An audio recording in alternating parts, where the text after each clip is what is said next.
Hello, in this video we will be going over what are the do's and don'ts and how do you get ready to start purchasing a property and looking for property. Hi, I'm Aurora Wonderlow and I am your realtor by the bay who takes your stress away. Again, I'm so happy to have you guys here. I want to just kind of go over the main steps in when someone is ready to start looking to purchase a home. I get a lot of first-time home buyers here in Santa Cruz, California that are unsure what to do. They've Googled, maybe they've TikToked some ideas, but they're really not confident in what are the next steps for them finding a home. And we always say, well, the first step is find your realtor, right? But if you don't know where to find your realtor, then we have some problems and you could pick the wrong realtor. And in that case, it is not going to be good. So your first step is to find a few realtors who you want to interview. So you might find these on a local search engine, Google. You might find some on Instagram. You might find some through referrals of friends. And I would say the first thing you want to do is look up how many sales they've had. Research any reviews that might be available, look on their website, on their social media, and then make the phone calls. And I would say that, it's always good to maybe interview 3 people. Now, if they get highly recommended from a family member or friend, meet with them, see if you vibe with them. But it really will matter, are they a part-time agent? Do they work full-time somewhere else and they just sell 1 or 2 houses a year?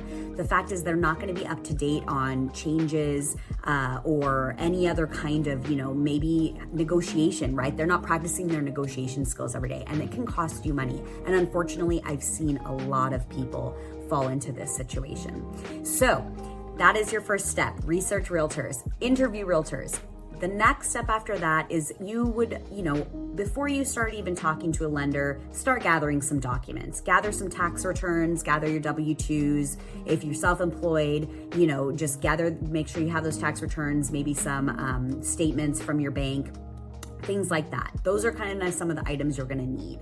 Then your realtor, or if you're gonna do the same thing how you found your realtor to find your lender, you're gonna research lenders, maybe interview a few lenders and see what can they do for you? How can they make this process easiest? And then how can they maybe offer you a competitive rate, things like that.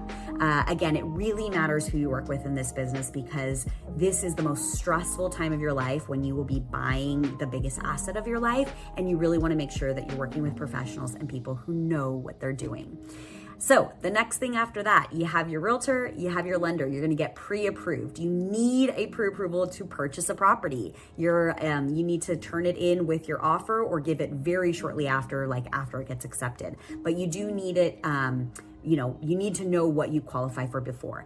I always say, you might be out there, searching on Zillow every night, looking for houses and gosh, what could I afford? Or oh, that one's too expensive. Oh, this one, I don't think we could ever do. The fact is, just don't guess. Just go and talk to a professional who can help you. It's free to get pre-approved. It's free to talk to a realtor.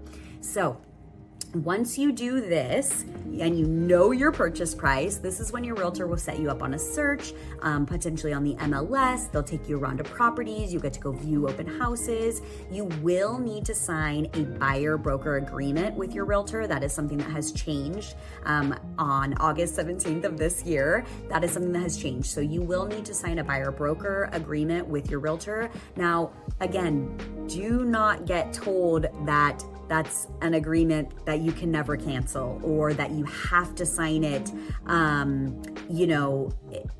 for long term, okay? This is something that you can sign for a month, 2 months, so that you can fill out your agent. You can sign it for a couple days even. So these are questions to ask. And in that, it's a very standard agreement. However, it is something that you'll want to read through and just understand that currently, we are seeing sellers pay the commissions for your buyer agent, but that is something in there that states, if the seller won't pay and and your agent can't negotiate them to pay it, you might be on the hook for that. Again, it's nothing to stop the search for, it's just questions to be answered. And again, you should have the right agent to be able to tell you all of this stuff. So after that, once you're searching for properties, you had your agreement signed, then you just start, going to try to find what is the property for you. Are you looking for a forever home? I like to I call them the not so forever homes, because a lot of people come to me saying, I want, this is my forever home. And 2 years later, I'm selling it for them. So let's be realistic. And this is your long-term home, if that's what you're looking for. Are you looking for an investment property? Are you looking for your ladder climbing property? Right? Which I always say is like, that's the property that maybe needs a little work. You're going to get some sweat equity. You're going to do some work on it. You're going to then, keep it for 2 years, sell it, and find, the next property that you want to live in. So get really realistic in terms of what are you looking for. Here in Santa Cruz, as a first-time home buyer, it is hard to buy your long-term property for your first property. Our median home price right now is hovering in the 1.2 million, and that's a hard point to enter in a market. So if we look at the outskirts and see properties maybe for more in that 750 to 950 range, and that you can get some sweat equity over the next few years, sell it, or keep it as a rental property potentially when interest rates come down. There are a lot of options out there, but get clear on what your intention is. After that, there are checklists that maybe your realtor will give you to kind of, make sure that every property has, something that you're looking for, or your deal breakers.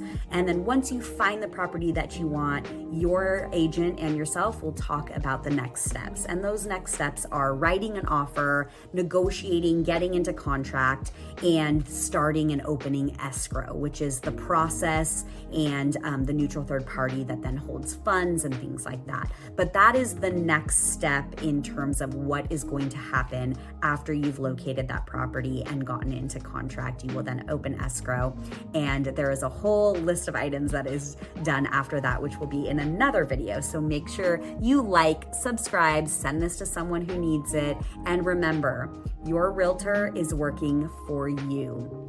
Make sure you ask the questions, make sure you interview who is right for you, and don't be afraid to say, hey, this is not working out. And again, happy hunting, happy, first-time home buyers or second-time home buyers even. This is a huge time in your life, and I am so excited for you. Give me a call. Thanks so much. Aurora Wonderlow, your realtor by the bay who takes your stress away.